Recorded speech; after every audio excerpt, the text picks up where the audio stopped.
오늘 말씀은 이야기에 대한 것입니다. 말씀의 제목이 복음과 율법의 이야기인데요. 이스라엘 백성이 써가는 이야기와 하나님이 빚어가시는 이야기에 대한 이야기를 하려고 합니다. 본문에 크게 하나님의 의와 인간의 의가 대조가 되고 있잖아요. 이스라엘의 의로움, 하나님의 의에 순종하지 않고 심사 자기 의를 세우려고 하는데 결국 그게 하나님의 의에 거부하는 것이 되어지는 대조 짝이 있죠. 믿음이 아니라 행위를 따른다거나 복음이 아니라 율법을 쫓는 그런 인간의 이야기에 대한 삶의 인간의 이야기에 대하여 복음이 제시하는 이야기를 생각을 해보려고 합니다. 네, 그러기 위해서 이야기라고 하는 것에 대해서 먼저 조금 저희가 생각을 했으면 좋겠습니다. 스코틀랜드 출신의 철학자 알레스데어 맥킨타이어라는 아주 유명한 사람이 있습니다. 그 사람이 덕의 상실이라고 하는 제목으로 한국에 번역된 책이 있거든요. After Virtue라고, 그러니까 덕 그 이후 이런 책인데, 책이 굉장히 중요한 책 중에 하나입니다. 그래서 이 사람은 인간은 자신의 행위와 실천에 있어서 본질적으로 하나의 이야기를 말하는 동물이다 이렇게 얘기를 합니다. 그러니까 인간은 이야기의 동물이다, 이야기적 존재다. 인간은 이성적인 존재다. 인간은 놀이의 인간이다. 인간은 도구적 존재다. 이상 직립보행하는 인간이다. 여러 가지 있지 않습니까? 그 중에서 인간은 이야기를 만들어내는 존재다. 이야기가 필요한 존재다. 이야기로 자신을 이해하고 자신을 설명하는 존재다. 이야기로 세상과 반응하는 존재다. 그렇게 이제 이야기를 하는 것인데, 이 사람이 한 얘기 중에 아주 엄청난 얘기가, 사람은 내가 어느 이야기의 일부인가 라고 하는, 내가 어느 이야기에 속해 있는가, 그 이야기 속에 내 역할이 뭔가, 지금 그 이야기의 어느 자리쯤을 살고 있는가 라고 하는, 내가 어느 이야기의 일부인가 라고 하는 질문에 답할 수 있을 때야만 내가 뭘 해야 하지? 라고 하는 물음에 답할 수 있다. 그렇게 얘기를 하고 있습니다. 여러분들 지금 오늘 요즘에 살면서 지금 난 뭐 하고 있지? 내가 뭐 해야 하는 거지? 지금 내가 왜 여기서 이러고 있지? 라고 하는 물음을 그냥 묻고 있을 수밖에 없다면 뭐가 없기 때문입니까? 내 지금 삶이, 내 인생의 어느 이야기에 어느 한 자리에 지금 속해 있는 거지? 라고 하는 것을 대답할 수가 없기 때문에, 자기 삶을 설명할 수 있는 이야기가 없기 때문에 그럴 수밖에 없을 것입니다.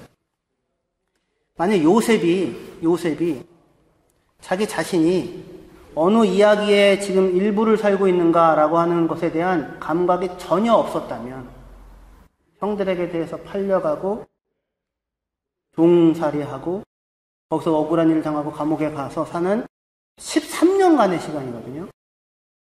굉장히 긴 시간이죠.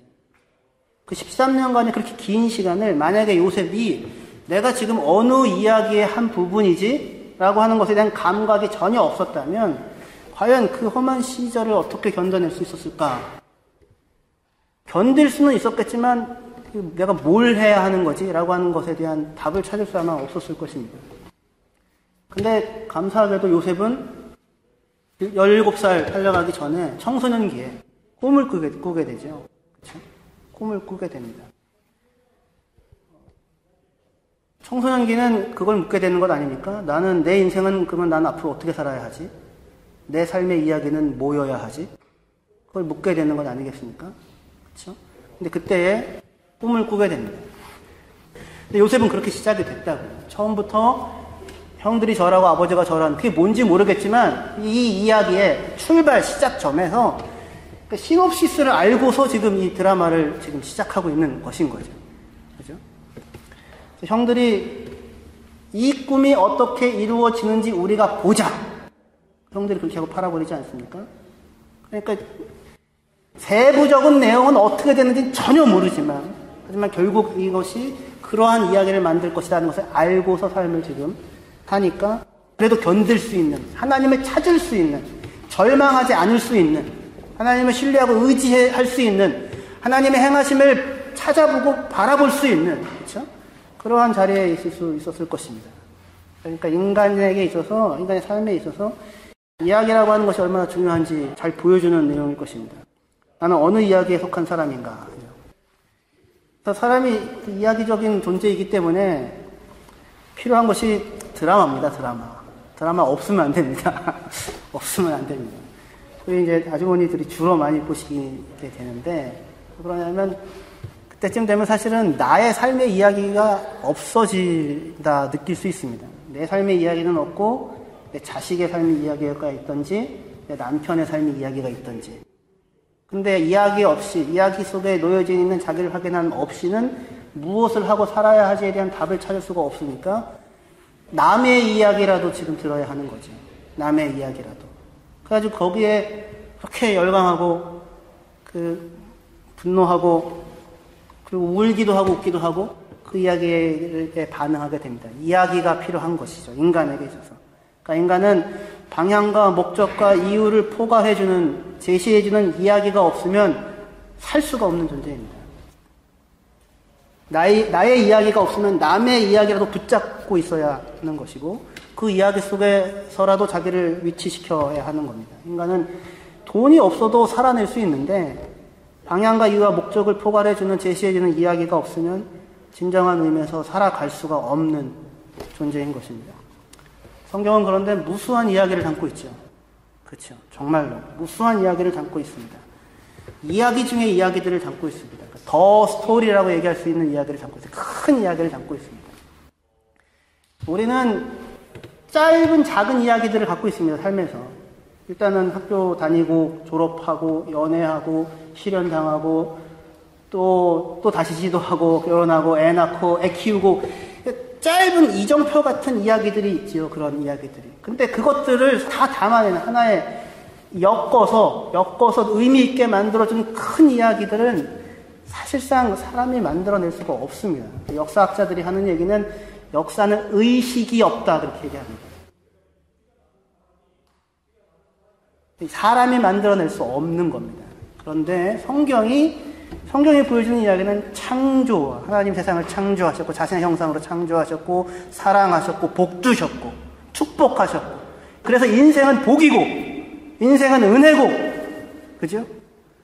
하지만 그런데 하나님을 떠나 범죄하여 자기 혼자 살겠다고 말하자면 자기의 의를 찾아서 떠났을 때 선과학의 지식나무를 먹고 타락하게 되고 하나님에서 떨어져 나가게 되고 그리고는 모든 고통과 고난과 아픔과 의미를 찾지만 어디서 와서 어디로 가며 나는 누구인가 라고 하는 의미를 찾지만 결국은 그 대답을 찾을 수 없는 삶을 살고 있는 인간에 대하여 하나님께서 찾아오셔서 사람의 자리에 똑같은 어린아이로 태어나시고 곁으로 찾아오셔서 그들 곁에 계시고 그리고 십자가의 죽음과 부활로 죽음을 뒤집어 엎으시고 다시 얘기해서 인간이 그들의 범죄와 어리석음으로 초래한 가장 궁극적인 도저히 돌이킬 수 없는 그 운명의 자리를 하나님이 뒤엎어버리시고 생명을 부활을 그냥 그 역사 속으로 갖고 와서 들어와서 사람들에게 보여주시고는 그리고는 구속하시고 이것으로 완성을 이루시겠다고 하는 큰 이야기를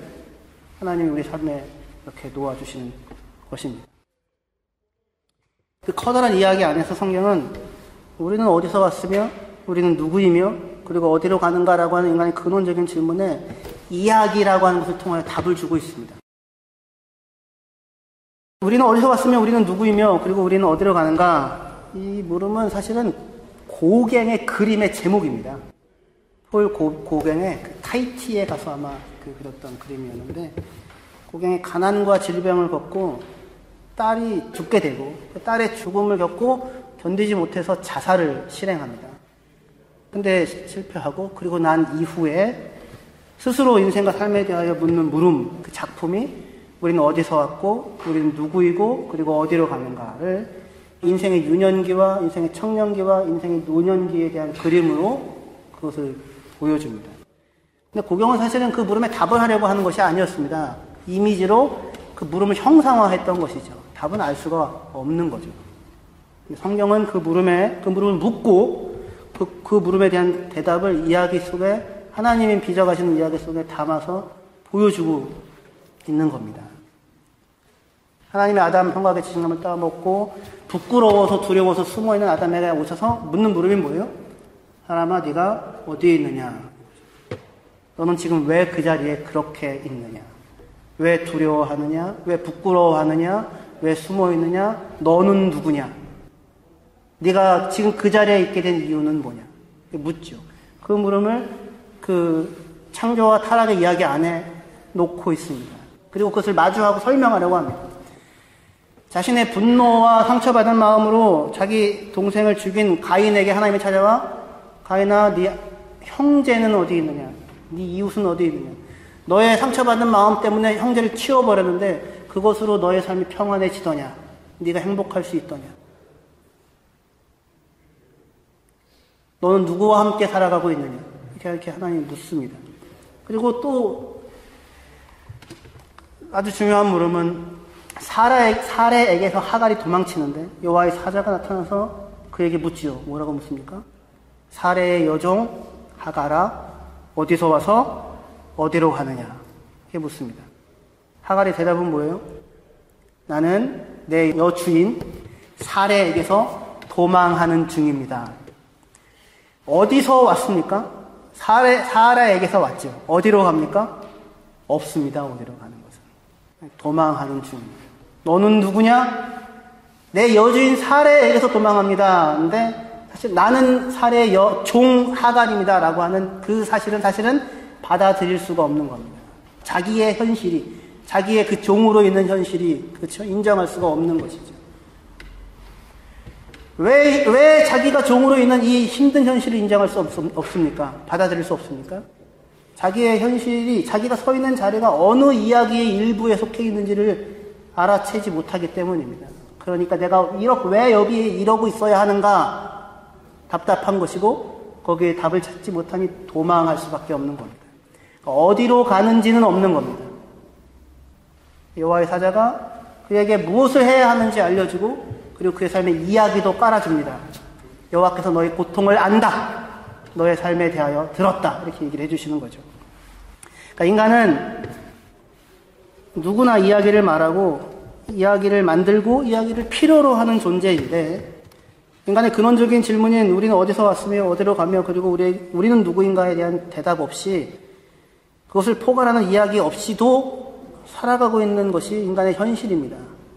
그리스도인들조차도 이 이야기가 낯선 먼 이야기처럼 들립니다. 그래서 오늘 나의 삶에 대한 이야기가 없는 것이죠. 그러나 이런 큰 틀의 이야기가 없으면 삶은 가난해집니다. 한국 사회와 같이 됩니다. 돈과 지위가 성공의 다른 이름이 되어버립니다. 그냥 아주 가난한 이야기만 있는 겁니다. 그러니까 이야기가 없기 때문에 현실이 이것이 이 고통이 이 어려움이 쌓여져서 뒤져가는 삶의 아름다움에 대한 드라마에서만 할 수 있지 현실에서는 확인되어지지 않는 그래서 현실에서는 다만 돈과 지위가 성공에 잘 살아 그 사람 잘 살아 그게 뭐예요? 부자야 이거죠. 그렇죠? 그래서 다른 이름이 금수저에서 흙수저를 나누는데 연봉을 따라서 그것을 나누는 그런 사회가 되어져 있는 겁니다. 이야기가 없기 때문에 그렇습니다. 풍성한 이야기가 없기 때문에 그렇습니다. 노스페이스를 누가 입기 시작하면 전 국민이 다 그걸 입어야 하는 지금 것이 대한민국의 현실인 거죠. 그리고는 그것도 뭐에 따라서 어떻게 생긴 거에 따라서 금메달, 은메달, 동메달이 있다면서 이렇게 그걸로 줄이 세워지는 서열이 생기는 정말 가난한 사회가 되어져 있는 겁니다.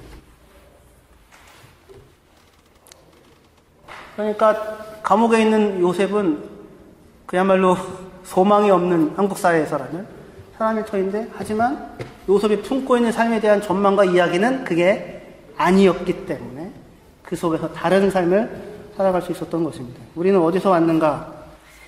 나의 존재와 삶은 어디서 비롯되었고 어찌하여 인생은 즐거움과 행복만이 아니라 슬픔과 아픔이 있으며 삶과 죽음이 서로 얽혀있고 사랑과 증오와 분노가 서로 뒤섞여 있는 그런 주어진 그런 삶에 대한 물음들에 대하여 대답해주는 오늘을 살아가게 하는 이야기가 있어야 하고 우리는 어디로 가는가?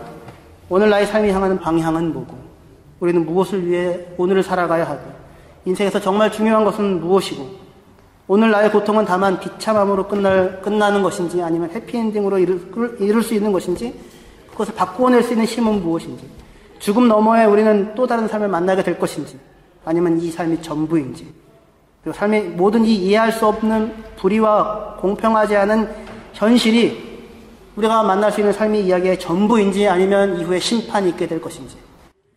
굉장히 풍부한 이야기죠. 삶을 굉장히 다르게 보게 만들 수 있는 이야기죠. 그런 이야기가 다 사라져버리고, 어느 집에서 살아? 얼마 벌어? 그것이 현실의 전부인 것. 바벨탑을 쌓는 겁니다. 누가 더 높이 쌓는가? 우리가 더 높게, 우리가 하늘까지 닿게 하자. 흩어짐을 면하자. 그러나 하나님이 그 탑을 보기 위해서는 어떻게 해야 돼요? 하늘에서 밑으로 내려와야지만 했다고요. 보이지도 않는데 본인들 사이에서는 우리가 높다고 하고 있는, 그것이 말하자면 이스라엘의 의였다고요. 이스라엘 스스로가 자기 안에 쌓으려고 하는 거예요. 우리는 누구인가? 여러분들은 누구입니까? 하나님의 자녀다. 그 대답인 거예요. 그게 하나님의 자녀다. 까불지 마라. 예전에 저희 어렸을 때 그렇게 했는데, 여름 성경할 때 하나님의 자녀다. 난 왕왕왕왕 나는 왕자다. 하나님 나라에 나는 왕자다. 그런 이야기들이죠. 그게 사람을 살리는 것인데 그것을 다 놓쳐버리고 말았습니다. 너는 누구냐? 그 물음에 대한 답으로 유대인들이 내어놓고 있는 것이 말하자면 그들의 의라고 하는 겁니다. 자기의 의. 그리고 그 물음에 대한 대답으로 하나님이 내놓고 있는 것이 하나님의 의로움인 겁니다. 그것이 두 개가 대비가 됩니다. 그러니까 이스라엘이 만들고 있는 의, 율법을 통하여 세우려고 하는 자기의 의라고 하는 것은 자기 안에 무언가를 쌓아가지고 축적을 하고 소유를 하여서 힘을 가지는 겁니다. 높이 쌓든지 힘을 가지든지. 바리새인들이 그렇게 의를 추구했던 사람들이었는데 뭘 좋아했냐면 돈을 좋아했습니다. 어떻게 하냐면 누가복음 16장 14절에 바리새인들은 돈을 좋아함이라 이렇게 되어 있습니다. 바리새인들이 예수님께서 사람은 하나님과 재물을 겸하여 섬길 수 없다라고 얘기하자 바리새인들이 비웃습니다. 무슨 소리야?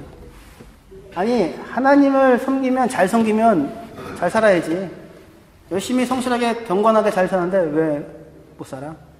그러니까 부유함이 눈으로 볼 수 있는 힘이 무엇의 증거가 돼요? 올바른 삶, 바른 삶에 대한 증거가 된다고 생각을 했습니다.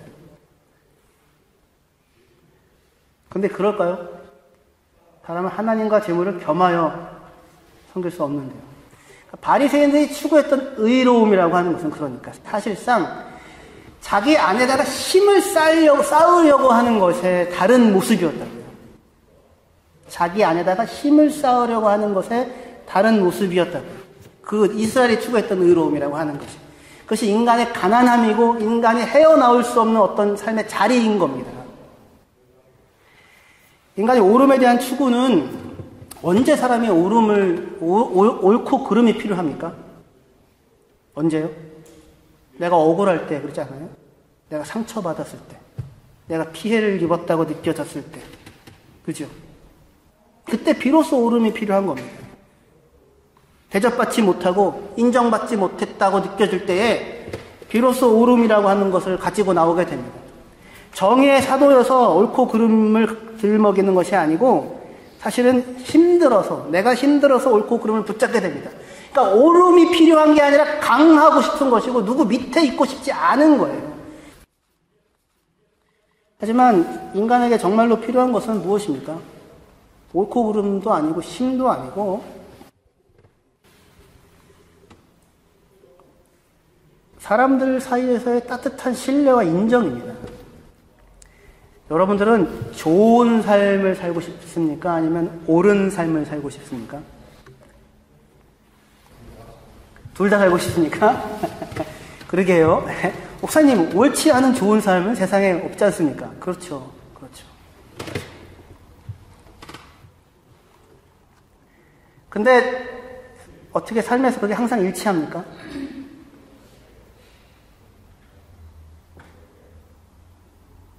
좋은 삶이라고 하는 것은 무엇입니까? 어떻게 하면 좋은 삶을 살 수 있습니까? 좋은 삶이 훨씬 크다는 것은 알죠. 그죠? 훨씬 크다는 것은 알죠. 그죠? 좋은 삶이라고 하는 것은 하나님께서 은혜를 베푸셔야지만 하나님의 은혜 가운데 있음을 발견할 때야만 사람은 좋은 삶이라고 하는 자리에 서서 살 수가 있습니다. 자기 안에서 사람이 스스로 만들어낼 수 있는 것은 옳은 삶을 추구하는 것을 통하여서도 옳은 것을 추구하는 것이 아니라 자기의 이 채울 수 없는 빈, 어디서 왔으며 어디로 가면 나는 누구인가에 대한 답이 없는 인간이 그 안에서 내가 어디서 와서 어디로 가는지는 모르는데 그렇기 때문에 이 땅을 살아갔다고 하는 흔적이라도 남겨놓자 이거예요. 어디서 와서 어디로 가는지는 모름에도 불구하고 이 땅을 살다 갔다고 하는 흔적이라도 남겨놓자고 하는 것입니다. 그들의 인간의 추구 가운데서 강하든지 옳든지를 추구하지만 사람이 강함을 확보함으로 인하여 확인하는 자리는 자신의 인생의 문제의 근원적인 그 욕구들이 채워지는 것이 아니라 그것을 통하여 인생의 문제들이 아무것도 채워지지 않는다고 하는 사실을 확인하는 것입니다. 우리에게 필요한 것은, 인간에게 필요한 것은 사실은 그런 건 아닙니다. 아주 단순합니다. 세례를 받고 올라오는 자리에서 하나님께서 예수님께 대해 뭐라고 말씀하십니까? 너는 내 사랑하는 아들이다. 내가 너를 기뻐한다. 그렇게 말해주는 누군가가 사람이 필요한 겁니다. 인간의 자존심이 자신을 누군가의 인정에 의존적이 되게 만드는 것을 받아들일 수가 없기 때문에 내가 너 따위의 인정을 구걸한다고 그래서 누군가의 인정을 구하고 그를 신뢰하고 그 사람과 함께 엮어 사는 삶을 살기보다는 자기의 정당함을 추구하는 삶의 길로 들어서는데 그 길의 끝에서 인간이 마주하는 것은 좋은 삶이 아니고 행복한 삶이 아닌 것입니다. 어디서 와서 어디로 가며 우리는 누군가에 대한 답을 모르겠지만 그러니까 내가 여기서 살다 갔다고 하는 흔적이라고도 남기고 싶다고 하여 성과 대를 높이 쌓고 이름을 만들고 있는데 그러한 인간들의 이야기 속에 하나님이 그 문화권의 중심에 있는 아브라함을 본토 친척 아비집에서 불러내십니다. 그죠? 그리고 그를 땅 없는 자의 운명으로 불러내십니다. 땅 없는 자예요. 그 바벨탑에서 이미 300명의 종들을 거느리고 있는 족장이잖아요. 그러니까 거기서 더 크게 얼마든지 할 수 있다고요. 근데 그 자리에서 그를 불러내요. 더 높게, 더 많은 것을 축적하고 쌓는 것으로 나의 존재의 의미를 확보할 수 없는 삶의 터전과 삶의 자리로 땅 없는 자의 운명으로 그를 불러놓으시고는 그리고는 그의 삶을 하나님께서 친히 찾아가 간섭하시고 인도하시고 빚어가시는 그러한 삶의 자리로 아브라함을 불러내십니다. 그리고 그 부름에 반응하여 나오는 순간부터 아브라함에게는 드디어 믿음의 삶이라고 하는 것이 시작됩니다.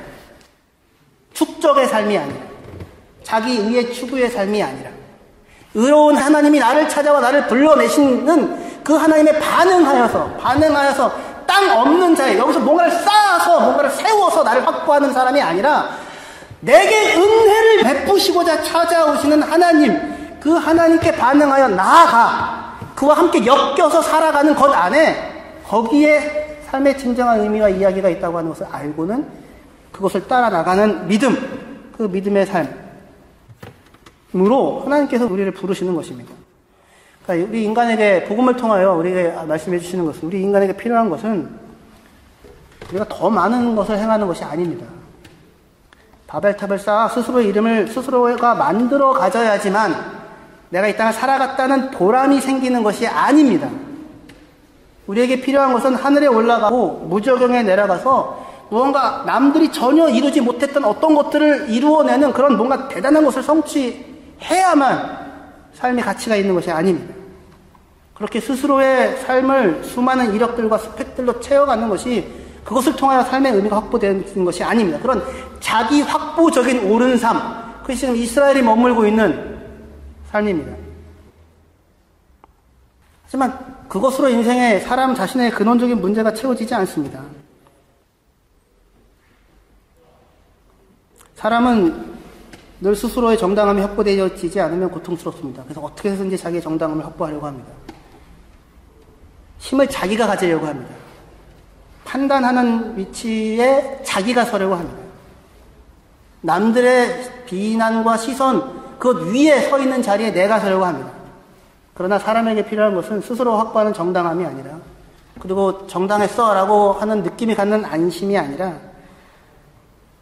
누군가가 나를 따뜻한 눈으로 보고 안아주는 겁니다. 그냥 나를 인정해주고, 나를 사랑해주고, 나를 보고 반가워해주고, 나를 기대해주고, 나를 알아주고 하는 그 단순한 것이 필요한 겁니다. 그게 복음이 우리에게 주고 있는 겁니다. 믿음은 들음에서 나고 들음은 그리스도의 말씀으로부터 말미암는다고 얘기하죠. 이게 무슨 얘기입니까? 믿음은 들음에서 나고 들음은 그리스도의 말씀으로부터 말미암는다는 얘기는 그것이 내게서 비롯되어지지 않는다는 것입니다. 스스로 찾고 추구하고 탐구해서 얻어 가질 수 있는 것이 아니기 때문에 내게 들려줘야 하는 거라고요. 내 안에서 내 스스로의 추구와 탐구 속에서 얻어 가질 수 있는 것이 아니기 때문에, 내 안에 축적하고 쌓아서 설 수 있는 자리가 아니기 때문에, 도달할 수 있는 자리가 아니기 때문에 내게 들려줘야 하는 거라고요. 하나님이 내게 만들어 주셔야 하는 거라고요. 듣는다는 것은 그 들음의 소식을, 들음의 내용을 누군가가 만들어줘야 되잖아요. 들음의 사건을 인간이 만들어낼 수 없는 이야기인 거예요. 복음의 이야기는. 어떠한 이야기도 이 복음의 이야기 같은 이야기는 없습니다. 스케일이 다르고 규모가 다르고 질이 다르고 차원이 다르고 포괄할 수 있는 인생과 삶의 범위 자체가 근본적으로 다른 이야기가 복음의 이야기입니다. 그 복음의 이야기를 내가 도저히 만들어낼 수 없는 그 이야기를 하나님께서 나를 위하여 행해 주시고, 그리고 그 사건을 나를 위한 이야기로 들려주시고 거기에 반응하라고, 그리고 거기에 반응하여 믿음으로 나아가라고 이야기하는 것입니다.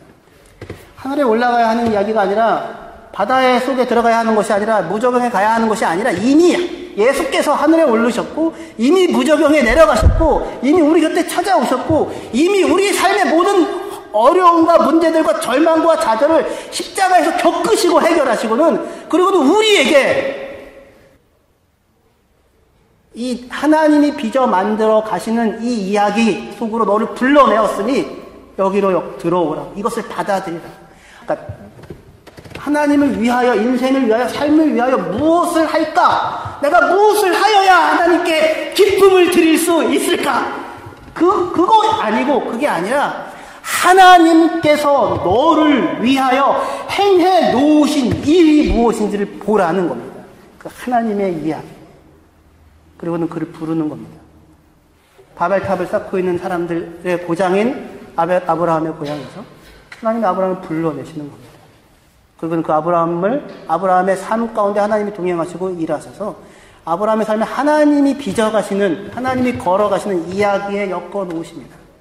아브라함이 끝이 아니라 이삭으로 이어지고, 그 이야기는 야곱에게로 이어지고, 요셉에게로 이어지고, 이스라엘에게로 이어지고, 다윗에게로 이어지고, 바벨론 포로로 이어지고, 그리고 예수 그리스도께로 이어지고, 그리고는 저와 여러분에게까지 이어져 가는 이야기입니다. 그 이야기에 반응하라. 그 이야기에 엮여 들어오는 것이 우리의 인생과 삶이라고요. 그것을 통하여 땅에 있는 모든 족속이 복을 받는 자리에 이르게까지 우리의 삶의 오늘과 우리의 삶의 내일을 사용하실 것입니다. 불론에서 나왔더니 나와서 마주치는 자리는 어디예요? 기근입니다. 그리고는 아내를 빼앗겨야 하는 억울하고 답답한 일입니다. 그리고는 올라와서는 서로 분란이 있어서 싸우고 조카와 갈라져야 하는 것을 감내해야 하는 일입니다. 도대체 이게 무슨 이야기인가 할 수 있을 것입니다. 하나님께서 약속을 주시고 아브라함의 인생과 삶 가운데 찾아오십니다. 주어진 약속은 아들 줄게였습니다. 25년 동안 약속은 이루어지지 않습니다. 하지만 그 이야기들을 하나 빚어가셔서 하나님이 우리의 삶을, 아브라함의 인생과 삶을 어떠한 인물과도 바꿀 수 없는 인생으로 거기에 그렇게 세워놓고 계십니다. 그것이 저와 여러분들의 오늘의 삶입니다. 스스로는 이 이야기를 어떠한 인간도 만들어낼 수 없습니다. 그것을 인정하고 회개하고 자기의 죽음을 인정하고 나오는 자리에 그 사람들을 향하여서만 하나님께서 너는 내 사랑하는 아들이고 내 기뻐하는 자다 라는 이야기를 하실 수 있습니다. 그들만 사랑한다는 것이 아니라 그런 사람들만 그 이야기가 들려집니다. 그게 무슨 이야기인지를 압니다. 그것이 그리스도인입니다. 믿음으로 이 자리에, 이 부름에 엮여져 들어오십시오. 내가 쥐고 있는 것이 아니라 찾아갔는데 마주친 자리가 기근인 그 자리가 아니라 나를 불러서 지금 옆에 세우고 계시는 하나님, 그분이 이야기의 결론을 갖고 계시는 연출자이신 겁니다. 무대에는 아브라함이 있고 이삭이 있고 야곱이 있을 뿐입니다. 바로가 있고 모세가 있을 뿐입니다. 하지만 그 무대 전체를 성경 이야기가 어떠한 이야기와도 다른 것은 그것의 연출자이신 분이 하나님이 거기에 개입하시고 곁에 계시고 안에 계시고 함께 아파하시고 함께 기뻐하시며 죽음의 자리까지 십자가의 자리까지 따라 들어오시고 거기서 건져내시는 어디에도 만들어지지 않은 그 이야기를 하나님 저와 여러분의 삶 가운데 지금 행하고 계시다고 하는 사실입니다. 그러니까 담대하십시오. 그리고 하고 싶은 거 다 하십시오. 하고 싶은 거 다 하십시오. 괜찮습니다. 여러분들의 발걸음의 최종 운명이 여러분들의 걸음 자체만 달려있게 하시지 않으셨습니다. 우리의 최종 운명은 이미 하나님께서 그리스도 안에서 십자가와 부활을 통하여 확증해 놓으셨습니다. 어느 누구도 이것을 뒤흔들 수 없고 뒤바꿀 수 없습니다. 우리의 좌절도 우리의 절망도 뒤바꾸어 그 자리에 세우신 분이 우리 하나님이십니다. 어떤 이야기와 어떠한 인생과 어떤 삶을 살게 될지 아무도 모르지만 요셉이 그랬던 것처럼 그러나 17세에 꿈을 주시고 큰 그림을 그려놓으시고는 살아 그를 좋은 삶을 살게 하신, 복된 삶을 살게 하신 그 하나님께서 저와 여러분들의 인생의 삶 가운데서도 그렇게 행하실 것입니다. 하나님을 바라보십시다. 기도하시겠습니다.